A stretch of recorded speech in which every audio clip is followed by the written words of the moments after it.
Hi friends, welcome है हमारे GS India YouTube channels पर। Today we have selected test number 137।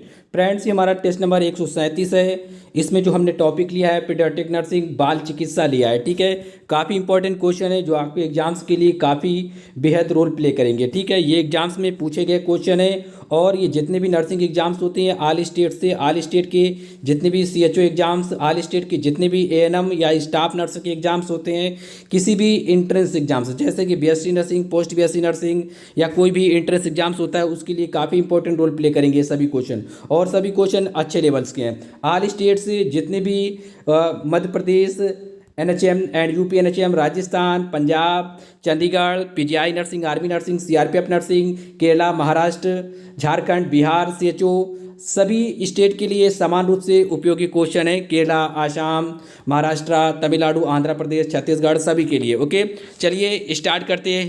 Question number है आपकी स्क्रीन पर फर्स्ट। क्वेश्चन नंबर आप फर्स्ट पढ़ लें, फिर अपना अगर आंसर बताना चाहते हैं तो बता सकते हैं। क्वेश्चन नंबर फर्स्ट आपकी स्क्रीन पर ये रहा। अवगार परीक्षण का सर्वाधिक स्कोर कितना होता है? What is the highest score on avgar test? क्या होगा इसका राइट आंसर? आप बताएं अपना आंसर। अगर आपको अपना आंसर आए तो जरूर कमेंट करके अपना आंसर बताएं। इसका जो राइट आंसर है ऑप्शन डी है। क्या? Option D. लास्ट में बताएं आपने कितने क्वेश्चन सही किए। ओके, इसमें जो अवगार स्कोर होता है इसमें 10 अंक होते हैं। कितने? 10 होते हैं। 0 से 10 तक होते हैं। तो आपको ध्यान रखना है अवगार स्कोर परीक्षण में या अवगार टेस्ट में कितने डिजिट होते हैं?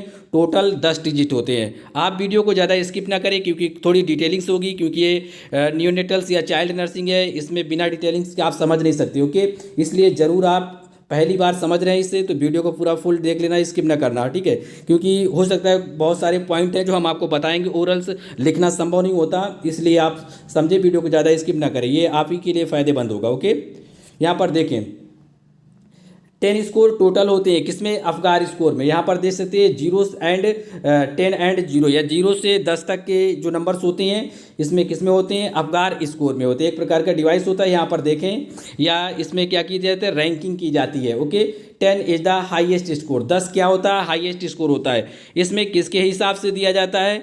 अब हम आपको बताएंगे।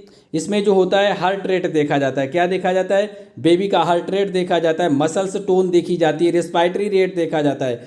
इन सभी की जांच की जाती है किसके माध्यम से?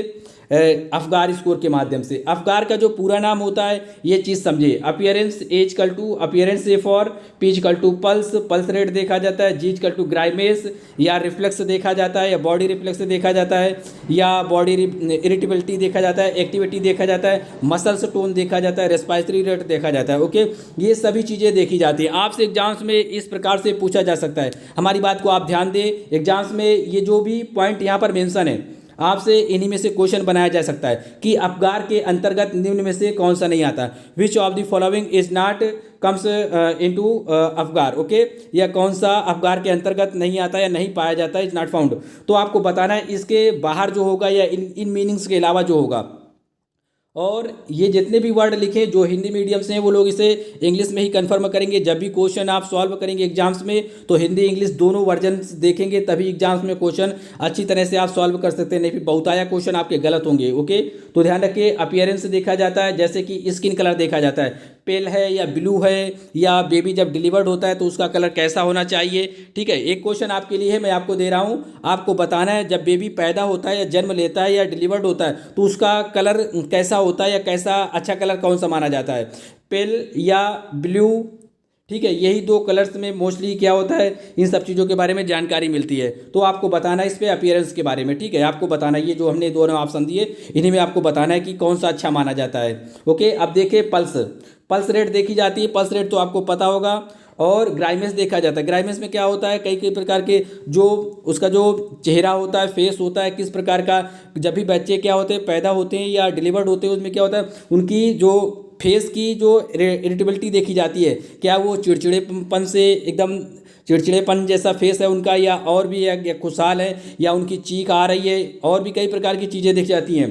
ठीक है, मसल्स टोन कैसे, हाथ पैर अच्छे से चल रहे हैं, क्राइंग देखा जाता है, क्या बच्चे रो रहे हैं, ये सभी चीज़ें अच्छी मानी जाती है, ठीक है। रेस्पिरेटरी रेट देखा जाता है, 100 से ज़्यादा है या कम है, कितना है, कितने कितने के बीच में, ये सारी चीज़ें देखी जाती है, ओके। तो आपको जो ध्यान रखना है क्या क्या चेक किया जाता है, हार्ट रेट देखा जाता है, ठीक है, या रेस्पिरेटरी रेट देखा जाता है, पल्स रेट देखा जाता है, ठीक है, कलर, स्किन कलर देखा जाता है, ये अपीयरेंस से ये सारी चीज़ें देखी जाती हैं, ओके। ये अफगार का फुल फॉर्म है, ये आप इसे लिख लेना, ठीक है। जो चीज़ें इसके अंतर्गत नहीं आती, इसके अलावा जो होगा वो गलत आंसर माना जाएगा, ठीक है। तो ये चीज़ें आप लिख लेना, ठीक है। अपीयरेंस देखा जाएगा, एक्टिविटी देखा जाएगा, ग्राइमेज, पल्स और रेस्पिरेशन देखा जाता है। हिंदी में हमने बता दिया, श्वसन दर, सांस दर या हृदय की धड़कन नापी जाती है, मसल्स टोन देखी जाती है, मांसपेशियां चल रही है या नहीं चल रही, स्किन का कलर देखा जाता है, त्वचा का रंग देखा जाता है, ठीक है। ये सभी चीज़ें देखी जाती है, ये सभी पॉइंट आपके लिए काफ़ी इंपॉर्टेंट रोल प्ले करेंगे एग्जाम्स में, ओके। तो जितने पॉइंट बताएं आप इन्हें समझ लें।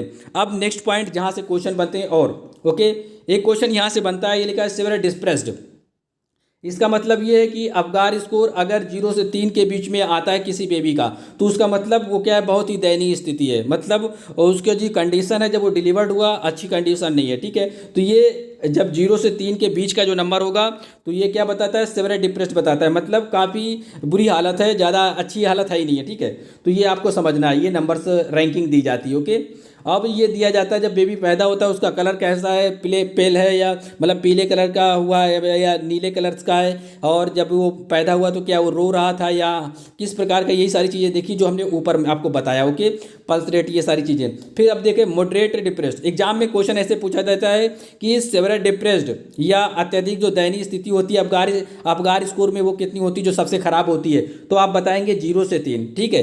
आपको एग्जाम्स में इसी तरह मिलेंगे ऑप्शन जिस तरह हम आपको बता रहे हैं। फिर एक क्वेश्चन पूछा जाता है मॉडरेट डिप्रेस्ड की स्थिति कौन सी होती है अफगार स्कोर के अंतर्गत। मॉडरेट का मतलब होता है ना ज़्यादा अच्छा ना ज़्यादा खराब, ठीक है। तो वो 4 से 6 होता है, कितना 4 to 6 होता है। तो ऐसे क्वेश्चन उठाए जाते हैं एग्जाम्स में कि सबसे खराब स्थिति कौन सी होती है अफगार स्कोर में, तो आप बताएंगे 0 से 3। बीच की स्थिति कौन सी होती है, मतलब मॉडरेट मतलब ये होता है ना ज़्यादा अच्छा होगा ना ज़्यादा खराब होगा, तो 4 से 6 के बीच में होगा, ओके, संयमित होगा, ओके। अब देखें जब एक्सीलेंट स्थिति आती है, एक्सीलेंट कंडीशन क्या होती है, 7 से 10 के बीच में, 7 से अगर 10 के बीच में उसकी अफगार स्कोरिंग है तो इसको सबसे अच्छा माना जाता है। और जैसे कि मान लो 7 है तो अच्छा है, 8 है तो और अच्छा है, और 9 अगर 10 है तो सबसे अच्छा है, 9 और 10 है तो सबसे अच्छा है। जो लेकिन एक्सीलेंट के अंतर्गत इसमें 3 कैटेगरी बताई जैसे हमने, ठीक है, एक थी सिवियर डिप्रेस्ड, एक थी मॉडरेट, एक थी एक्सीलेंट।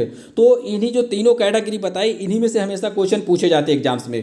और कौन कौन सी चीज़ें क्या क्या किया जाता है, कितना नंबर होता है, जो हमने पॉइंट बताए ये सभी एग्जाम्स में पूछे जाते हैं, इसलिए हमने आपको बता दिया अफगार स्कोर के बारे में, ठीक है। जैसे ही बेबी पैदा होता है तब अफगार स्कोरिंग की जाती है, ओके। तो ये समझ गए होंगे आप। तो जो एक्सीलेंट की कंडीशन होती है वो 7 से 10 के बीच में आती है। ये पॉइंट जितने बताए सभी आपके लिए इंपॉर्टेंट थे। क्वेश्चन नंबर आप 2 पढ़े, किस अवस्था के परिणाम किस अवस्था के, यहाँ पर लिख लेना, किस अवस्था के परिणाम स्वरूप नवजात को गहन चिकित्सा इकाई में रखा जाता है। At what stage does the new born be placed in the intensive care unit. क्या होगा इसका राइट आंसर, कमेंट करें अपना आंसर। इसका जो राइट आंसर है ऑप्शन सी है। क्या है, ऑप्शन सी। यहाँ पर देख लें आप, बिफोर 32 वीक्स बर्थ, किस अवस्था के परिणाम स्वरूप, यहाँ पर लिख लेना, किस अवस्था के परिणाम स्वरूप नवजात को गहन चिकित्सा इकाई में रखा जाता है या NICU में रखा जाता है, okay. Neonatal intensive care unit इसका पूरा नाम होता है। तो अगर बेबी का जन्म 32 सप्ताह पूर्व हो जाता है, या अगर बाय द वे आपको 32 सप्ताह मिल जाए तो ठीक है, बाय द वे ना मिले तो आपको लिख लेना है, ध्यान रखना है 37 सप्ताह अगर पूर्व हो जाता है, 37 सप्ताह अगर पूर्व हो जाता है तब उसे क्या होता है, NICU में रखा जाता है, okay. NICU, neonatal intensive care unit, okay, इसमें रखा जाता है। ऑप्शन सी इसका राइट आंसर है। नेक्स्ट क्वेश्चन यहाँ पर देख लें, क्वेश्चन नंबर आपकी स्क्रीन पर है 3, पढ़ें फिर अपना आंसर बताएं। किस अवस्था के परिणाम स्वरूप नवजात को ऑब्जर्वेशन यूनिट में रखा जाता है, as a result of which stage the new born is placed in the observation unit. क्या होगा इसका राइट आंसर, कमेंट किया करें अपने आंसर, ज़्यादा से ज़्यादा प्रैक्टिस करने की कोशिश किया करें, ओके। इसका जो राइट आंसर है ऑप्शन ए है। क्या, ऑप्शन ए। यहाँ पर लिखा है 2 kg से कम। जब बेबी का जन्म होता है, अगर उसका वजन 2 kg से कम है, कितने से, 2 किलो से कम है, तो उसे ऑब्जर्वेशन यूनिट में रखा जाता है, मतलब निगरानी में रखा जाता है, ओके। ऑब्जर्वेशन यूनिट पे या निरीक्षण स्थिति में रखा जाता है। क्वेश्चन नंबर 4 पढ़ें आप। काफ़ी इंपॉर्टेंट है। कालरा का टीका कितने समय तक का बचाव देता है? Okay, how long does the cholera vaccine protected, या कितने समय तक का प्रोटेक्शन देता है? क्या है इसका most appropriate answer according to option? You will select option D is the right answer. क्या ऑप्शन डी इसका सही उत्तर है?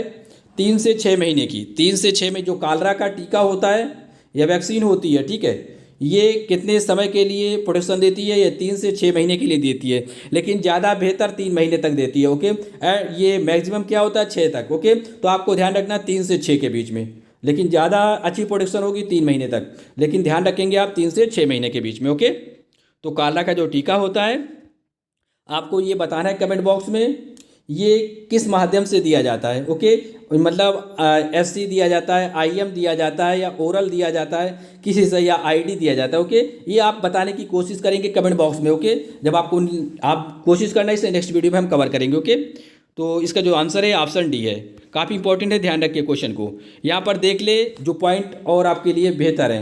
यहाँ पर देखिए 6 मंथ प्रोटेक्शन दी जाती है। लगभग मैंने बताया था यहाँ से 3 से 6 महीने के बीच में। ओके, ये प्रोटेक्शन होती है, लेकिन एज ग्रुप क्या होता है? 2 से 5 साल के बच्चों के लिए, 2 से 5 साल के बच्चों के लिए ये प्रोटेक्शन दी जाती है। ओके, अगर हम बात करें एडल्ट की, तो ये एडल्ट के लिए 2 ईयर्स तक, कितने 2 साल तक हो मतलब प्रोटेक्शन दे सकता है, या सर उसको क्या करता है? बचा सकता है।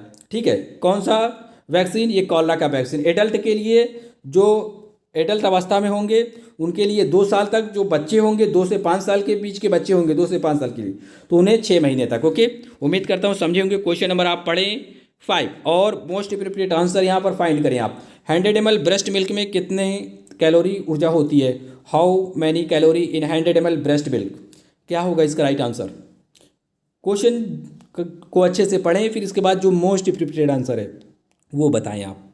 क्या है इसका राइट आंसर? ऑप्शन बी इसका राइट आंसर है।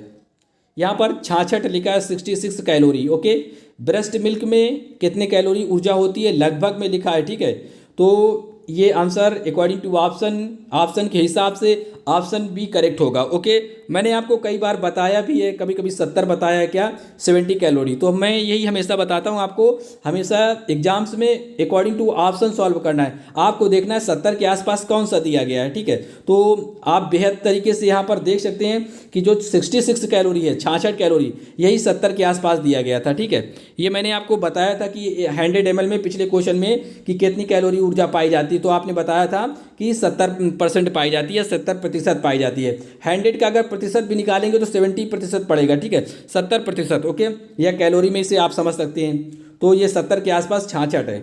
अब यहाँ पर जो डिटेल्स हैं उसे भी समझ लिया करें आप। ध्यान दें, यहाँ पर अगर आपसे पूछा जाए माँ के दूध में 100 ml मिल्क में या फीमेल मिल्क में कितने प्रतिशत कैलोरी होती है, यहाँ पर किलो कैलोरी गलत है। ठीक है, कैलोरी होगा। ठीक है, मोस्टली क्या होता है, थोड़ी सी टाइपिंग में मिस्टेक है, लेकिन जो भी प्रॉब्लम्स होती है मुझे पता होता है कहाँ पर क्या मिस्टेक हुई। ओके, तो इसलिए मैं आपको बता देता हूँ। तो 100 ml में जो कैलोरी पाई जाती है वो कितनी होती है कैलोरी?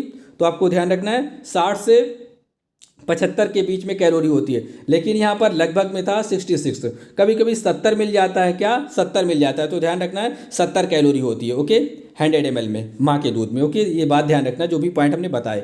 कभी कभी इनके बीच में जो भी आंसर होगा वो सही माना जाएगा, और इसके हमेशा बाहर ही आंसर मिलेंगे, या तो बहुत ऊपर मिलेंगे या बहुत नीचे मिलेंगे, जैसा हमने सिलेक्ट किया एग्जाम्स में पूछा गया क्वेश्चन है।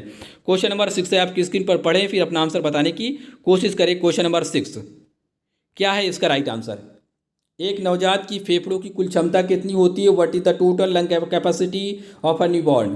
क्या होगा इसका राइट आंसर?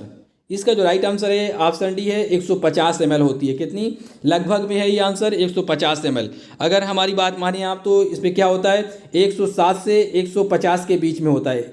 1 या 100 से कहें 140 के 150 के 140 के बीच में होता है। ये लगभग में आंसर है ऑप्शन डी। ओके, तो ध्यान रखें नवजात की जो फेफड़ों की कैपेसिटी होती है वो कितनी होती है? 150 ml के आसपास होती है। नेक्स्ट है क्वेश्चन नंबर आपकी स्क्रीन पर 7 पढ़ें और आंसर बताने की कोशिश करें। हीमोफीलिया किसके द्वारा प्रसारित या ट्रांसमिटेड होता है? Haemophilia is transmitted by, according to option क्या है राइट आंसर? ऑप्शन बी इसका राइट आंसर है। क्या? महिलाओं के द्वारा, केवल महिलाओं के द्वारा होगा इसका राइट आंसर। ओके, ये एग्जाम्स में कई प्रकार से एग्जाम्स में पूछा जाता है। क्वेश्चन एग्जाम्स में इस प्रकार पूछा जाता है कि जो हीमोफीलिया डिसीजेज है इसकी वाहक कौन होती है, हीमोफीलिया डिसीजेज की वाहक कौन होती है? तो स्त्रियां, ओनली फीमेल, ये जो हीमोफीलिया डिसीजेज होती है इसकी वाहक होती है। वाहक का मतलब ये होता है ले जाने वाली, मतलब ले जाने वाली। तो ये क्या होता है, स्त्रियों के माध्यम से फैलता है। ओके, तो हीमोफीलिया की जो वाहक होती है, कई बार एग्जाम्स में, पीसीएस में, एसएससी में, सीजीएल्स में और रेलवे में पूछा गया था, यही जैसा क्वेश्चन मैं बता रहा हूँ कि हीमोफीलिया की वाहक निम्न में से कौन सी होती हैं। तो आपको बताना होगा वहाँ पर राइट आंसर महिलाएं होती हैं केवल, ठीक है। इनके माध्यम से रोग क्या होता है, प्रसारित होता है। इनके माध्यम से क्या होता है, रोग प्रसारित होता है। इसमें पुरुष इसके वाहक नहीं होते, ठीक है। महिलाएं इसकी वाहक होती। वाहक का मतलब ये होता है वो ले जाती हैं इसको, वो फिर क्या होता है, ये उनके बच्चों में पहुंच जाता है, ठीक है। ये उनके बच्चों में पहुंच जाता है। तो इसमें स्त्रियां क्या होती हैं, वाहक होती हैं। अब पूछा जाता है हीमोफीलिया ये एक प्रकार का राजसी रोग है। कैसा है रोग? एक क्वेश्चन पूछा जाता है शाही रोग के नाम से निम्न में से किसे जाना जाता है? तो आपका आंसर होना चाहिए हीमोफीलिया को शाही रोग के नाम से जाना जाता है। क्यों जाना जाता है? ब्रिटेन की जो महारानी थी, लंदन, इंग्लैंड, आपने सुना होगा ब्रिटेन, इंग्लैंड, ठीक है। ये सबसे पहले उन्हीं महारानी के ऊपर देखा गया था डिसीजेज। कौन सा? हीमोफीलिया। इसमें होता क्या है, नाक हमेशा बहती रहती है, हमेशा जुखाम टाइप बना रहता है, ठीक है। और इसकी वजह से होता क्या है, जो ब्लड होता है, ब्लड क्लॉटिंग नहीं होती इस समय से। क्या होता है? ब्लड की क्लॉटिंग नहीं होती। तो ये इसकी समस्या होती है, ब्लड क्लॉटिंग नहीं होता, खून नहीं जमता। अगर आपको कट जाए या कुछ लग जाए तो बहुत लंबे समय बाद खून जमता है, ठीक है। तो ये हीमोफीलिया के लक्षण होते हैं। ये किसे प्रभावित करता है? रक्त को ये भी प्रभावित करता है, मतलब खून ही नहीं जमता, ब्लड क्लॉटिंग नहीं होती। हमेशा कई बार पूछा जाता है कि हीमोफीलिया से मतलब क्या प्रॉब्लम्स होती है, तो ब्लड क्लॉटिंग नहीं होती, ठीक है। ये बात ध्यान रखना है आपको। नेक्स्ट है क्वेश्चन नंबर आपकी स्क्रीन पर, यहाँ पर पढ़ लें 8 नंबर क्वेश्चन, फिर अपना आंसर बताने की कोशिश करें। किस बीमारी का संपूर्ण विश्व से उन्मूलन हो चुका है? Which disease has been eradicated from all over the world? कौन सा है इसका राइट आंसर? ऑप्शन सी इसका राइट आंसर है। क्या? Small pox. पूरी दुनिया से, पूरे संसार से, पूरे वर्ल्ड से जिस बीमारी को इरेडिकेट किया गया है या उन्मूलन किया गया है वो स्मॉल पॉक्स है, ठीक है। ऑप्शन सी इसका राइट आंसर है। आपको कमेंट बॉक्स में हमें बताना है कब किया गया था, ईयर क्या था, ठीक है। ये आप बताएंगे हमें, क्योंकि हमने कई बार इससे बताया भी है, ताकि ये आपका माइंड क्या है, इसे रिकॉल करे, याद करे। क्वेश्चन नंबर 9 है, धसी आंखें। देखिए जैसा ये क्वेश्चन लिखा है, पढ़ें। ये पब्लिक सर्विस कमीशन का उठाया गया क्वेश्चन है और ये नर्सिंग एग्जाम्स में भी पूछा गया क्वेश्चन है, और न जाने कई एग्जाम्स में पूछा गया, लेकिन ये इसी प्रकार से पूछा जाता है क्वेश्चन, जैसा कि मैंने सिलेक्ट किया यहाँ पर। ये क्वेश्चन है, धसी आंखें, वसा की कमी, मांसपेशियों में कमजोरी या मांसपेशी कमजोरी, ठीक है, मांसपेशी की कमजोरी, वजन 40% से भी कम होना, किसे दर्शाता है according to option? Thickened eye, fat loss, muscles weakness and weight loss of the less than 40%, which represents? क्या होगा इसका right answer according to option? आप सेलेक्ट करें। इसका जो राइट आंसर है ऑप्शन सी है, मेरास्मस डिसीज होती है। क्या? मेरास्मस डिसीज होती है। धसी हुई आंखें धस जाती हैं, वसा की कमी होती है, फैट की कमी होती है बॉडी में, मसल्स क्या होती है, बहुत कमज़ोर हो जाती हैं, वजन जो होता है 40% से भी कम हो जाता है। ये ऐसा होता है किस बीमारी में? मेरास्मस में। जब भी मेरास्मस को लेके क्वेश्चन पूछा जाता है तो इसी प्रकार से क्वेश्चन पूछा जाता है, जैसा कि मैंने सेलेक्ट किया है, ठीक है। और जब डायरेक्टली क्वेश्चन पूछा जाता है तो ऐसे पूछा जाता है कि निम्न में से बताइए कि ऊर्जा की कमी से कौन सी बीमारी हो जाती है, या आप बताइए कि कार्बोहाइड्रेट की कमी से कौन सी बीमारी हो जाती है, तब आपका आंसर होना चाहिए मेरास्मस, ठीक है। जैसा कि क्वेश्चन सिलेक्ट किया है, कई बार इसी प्रकार से पूछा गया है, ओके। और जैसा मैंने बताया इस प्रकार से भी क्वेश्चन पूछा जा चुका है, तो ध्यान रखिए जो भी पॉइंट बताया मैंने। क्वेश्चन नंबर आप पढ़े यहाँ पर 10, येलो फीवर वैक्सीन की खुराक कितनी दी जाती है? How much dose of the yellow fever vaccine are given according to option? क्या है राइट आंसर इसका? ऑप्शन सी इसका राइट आंसर 0.5 ml। कितना? 0.5 ml दिया जाता है। येलो फीवर जो वैक्सीन होती है इसका जो डोज दिया जाता है 0.5 ml दिया जाता है, या यूं कहें जैसे कि 1 ml ये होता है, ठीक है। 1 ml का आधा कितना होगा? 0.5। कितना होगा? 0.5। या हम ऐसे कह सकते हैं 1/2 ml दिया जाता है, ओके। क्या? 1/2 ml दिया जाता है। तो ऑप्शन सी इसका राइट आंसर है। अब यहाँ पर देख ले नेक्स्ट क्वेश्चन, क्वेश्चन नंबर है 11। ये भी 2018 यूपीएनएचएम में पूछा गया क्वेश्चन है। लार्जा बीमारी निम्न में से किसे कहते हैं? तो इसका जो राइट आंसर है ऑप्शन डी है। क्या? टेटनस को कहते हैं। जो यूपीएनएचएम 2018 में पूछा गया था, क्वेश्चन ऐसे पूछा गया था किस रोग की अंतिम अवस्था को लागजा कहते हैं? ये UP triple SC, UP PCS और भी कई एग्जाम्स में पूछा जा चुका है, और भी अदर स्टेट में भी ये एनएचएम में ये रिपीट होने वाला क्वेश्चन है। ओके, कई बार रिपीट होता रहता है, लेकिन जो यूपी एनएचएम का डाटा था उसमें एक क्वेश्चन ऐसा पूछा गया था, टिटनेस की अंतिम अवस्था को क्या कहते हैं? तो लागजा कहते हैं। या लागजा की मतलब किस रोग की अंतिम अवस्था है, ठीक है। तो ये क्या नाम, लागजा किस रोग की अंतिम अवस्था है? तो आंसर था टिटनेस की। तो यहाँ पर पूछा गया लागजा बीमारी निम्न में से किसे कहते हैं? टिटनेस को कहते हैं।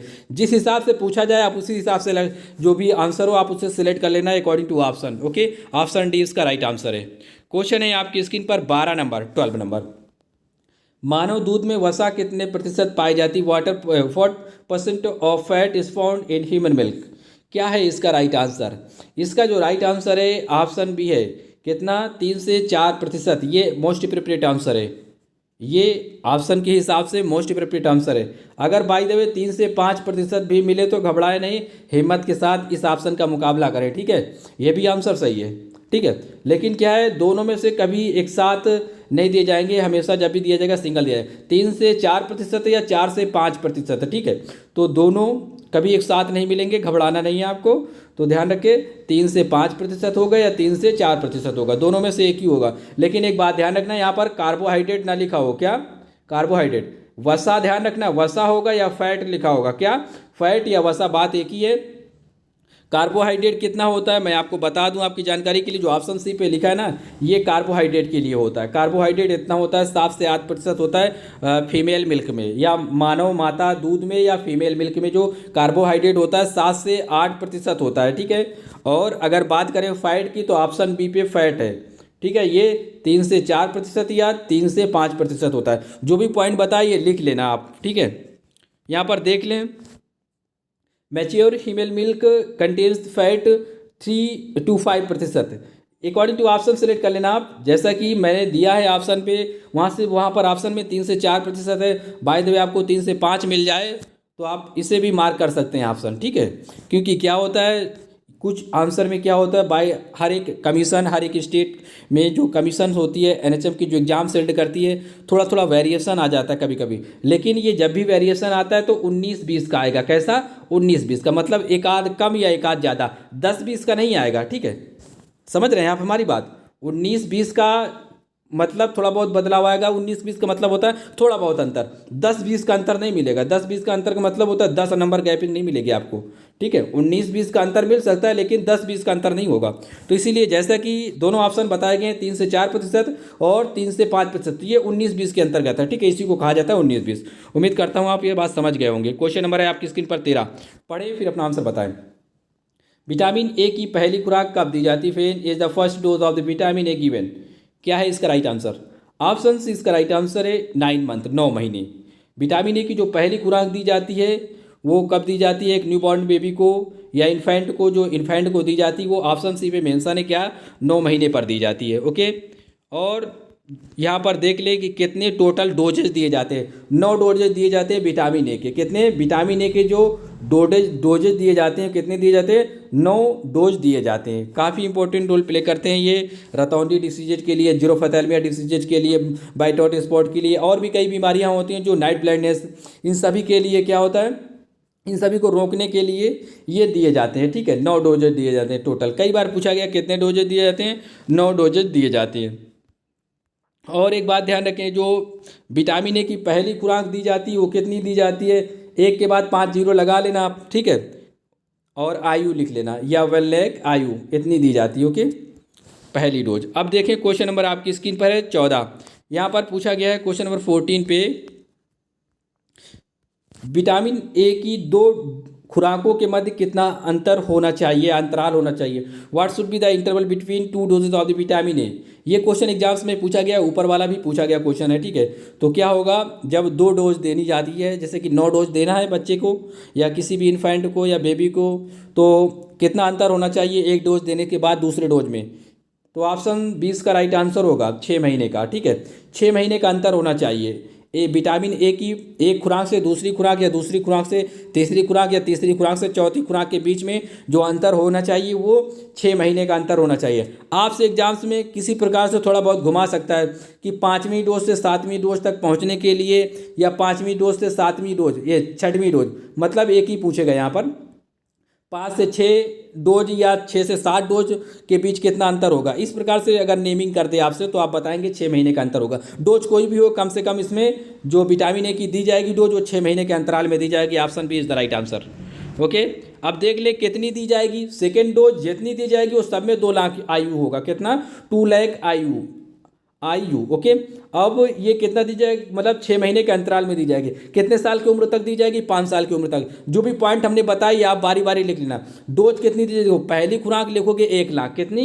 1 लाख। ठीक है, ये पहली खुराक होती है जो 9 महीने पर दी जाती है। दूसरी जो दी जाएगी 9 महीने के बाद, अब 6 महीने का अंतराल आप कर लेना, उस हिसाब से आप ध्यान करना कि हाँ कितना होता है। ठीक है, 6 महीने का अंतराल के बाद जो दूसरी होगी वो 2 लाख होगी, तीसरी होगी 2 लाख, चौथी, 5वीं, 6वीं, 7वीं, 8वीं, 9वीं तक 2 लाख आयु होगी, लेकिन 6 महीने का अंतर होगा। उम्र कितनी होगी?